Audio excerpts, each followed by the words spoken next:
Bienvenidas y bienvenidos al presente Congreso Internacional en Psicología. Mucho gusto, mi nombre es Jessica Valeria Sánchez López, soy docente investigadora de la Universidad de Manizales, ubicada en la ciudad de Manizales, en el departamento de Caldas, en el país de Colombia. Soy doctora y postdoctora en Ciencias Sociales, Niñez y Juventud, magíster en Psicología Clínica y Desarrollo Infantil, certificada internacionalmente en Terapia Racional Emotivo-Conductual, coordino el grupo de investigación en Psicología Clínica y Procesos de Salud, avalado por MinCiencias en categoría A. Soy la docente de asignaturas en pregrado y posgrado relacionadas con neuropsicología, psicopatología y específicamente en evaluación e intervención desde el sistema cognitivo.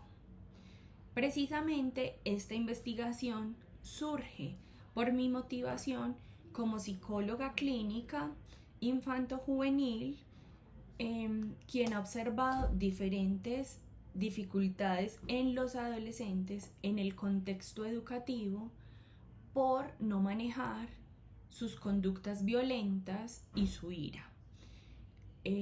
La pretensión de esta investigación, al realizarse un estudio de caso múltiple con 5 adolescentes, fue mostrar la evidencia de la intervención desde la apuesta de la terapia racional emotivo-conductual de Ellis en el trabajo de la ira en adolescentes en el contexto educativo. La pretensión fue llevar toda esta apuesta teórica, epistémica, ontológica y metodológica basada en la evidencia al trabajo con adolescentes y observar su efectividad. La investigación en este sentido se titula Reestructuración de creencias irracionales y manejo de la ira en el contexto educativo, específicamente en adolescentes. Observamos claramente que los adolescentes reciben estímulos ambientales frente a los cuales construyen juicios y creencias absolutistas y que presentan ciertas respuestas desproporcionadas y disruptivas en su contexto educativo. Cuando logramos comprender el adolescente desde una apuesta biológica, psicológica y social, es decir, de entenderlo como un ser integral, pues lo que evidenciamos es que el adolescente tiene una tormenta neuroquímica perfecta para esa exigencia inflexible, es decir, biológicamente su cuerpo está cursando procesos en términos madurativos que lo hacen efectivamente ser un poco más inflexible, tener mayor propensión a la impulsividad, a la baja tolerancia a la frustración, a la consolidación del pensamiento operacional formal se apenas está terminando de configurar y observamos que su corteza prefrontal a nivel de su desarrollo más fisiológico está en un proceso de maduración. Algunos autores dicen que termina de consolidarse ese proceso de maduración a los 21 años, otros que es un poco más tardío, pero efectivamente por eso vemos a adolescentes con dificultades en el control de impulso, en el manejo de las emociones, en la memoria de trabajo, es decir, que apenas vienen consolidando todo ese proceso de sus funciones ejecutivas.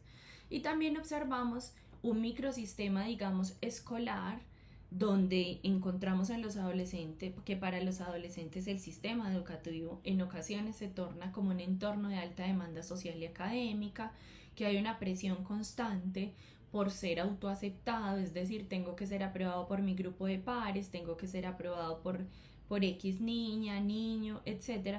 Y empiezan a existir muchísimas demandas de justicia dogmática. Por ejemplo, los profesores tienen que ser justos siempre. Y esto efectivamente, cuando lo trasladamos a la operacionalización de la perturbación desde el modelo ABC, observamos que la A es ese evento activador. En los adolescentes observamos que sus eventos activadores estaban relacionados con la burla de un compañero, con la mala calificación, es decir, con una calificación baja, y esto le generaba a los adolescentes un sistema de creencias irracionales como exigencias inflexibles, absolutistas y dogmáticas. debería caber en este grupo, tengo que, y entonces eso le genera que unas consecuencias. Para esta investigación específica nos centramos en la ira disfuncional y en las conductas agresivas. Vale la pena rescatar y resaltar que para Albert Ellis las perturbaciones emocionales no surgen de los eventos, las situaciones, es decir, de la A, sino que surgen de la interpretación rígida, es decir, de nuestras creencias irracionales que hacemos de esas situaciones.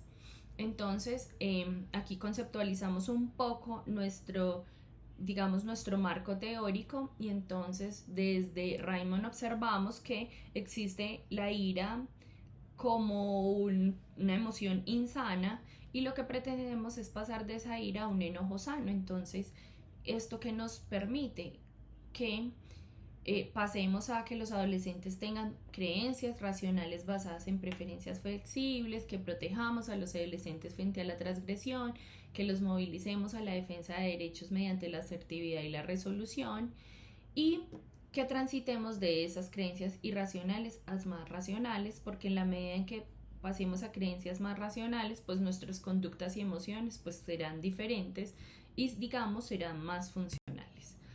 La metodología del estudio pues se basó en un diseño en el autor de Jin, quien busca la generalización analítica. Nosotros en este proceso investigativo, como lo hemos enunciado, no pretendíamos hacer un asunto estadístico, fue un asunto más no estadístico.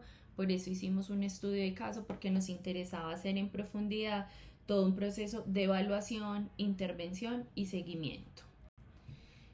Cuando hicimos todo el proceso de intervención, lo hicimos desde el diálogo socrático clínico. Entonces hicimos un cuestionamiento empírico, lógico y pragmático, y también logramos de manera intencionada reemplazar esas demandas de los adolescentes por preferencias más flexibles, para que se diera una reducción drástica de la intensidad de la ira.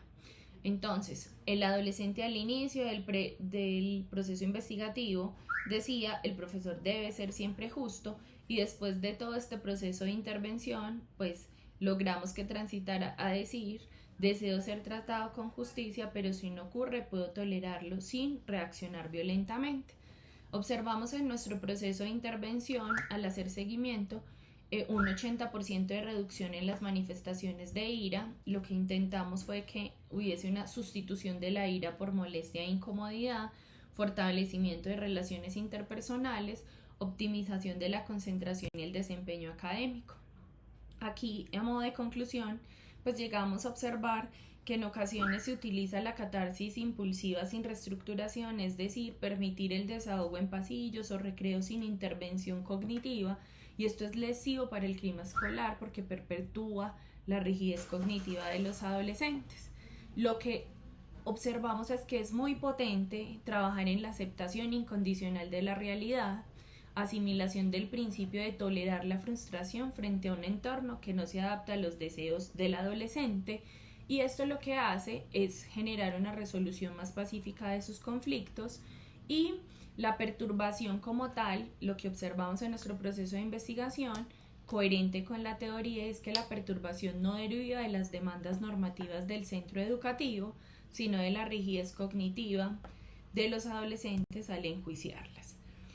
Nuestra investigación permitió observar que si existe una reducción sintomática de los síntomas, pues hay una transición del pensamiento absolutista a una filosofía integradora. Entonces se da una evaluación del conflicto desde la empatía, el bien común y el respeto mutuo. Que a nivel de la eficacia escolar hay una disminución de la carga alostática, es decir, se liberan recursos de función ejecutiva, atención, memoria, y se pueden llevar más para el rendimiento académico. Y a nivel de la madurez moral, encontramos que hay una transición del pensamiento absolutista a una filosofía integradora, evaluación de conflictos desde la empatía, el bien común. Entrenar la flexibilidad cognitiva previene la psicopatología y optimiza el desarrollo del adolescente como un ciudadano socialmente maduro. Muchas gracias.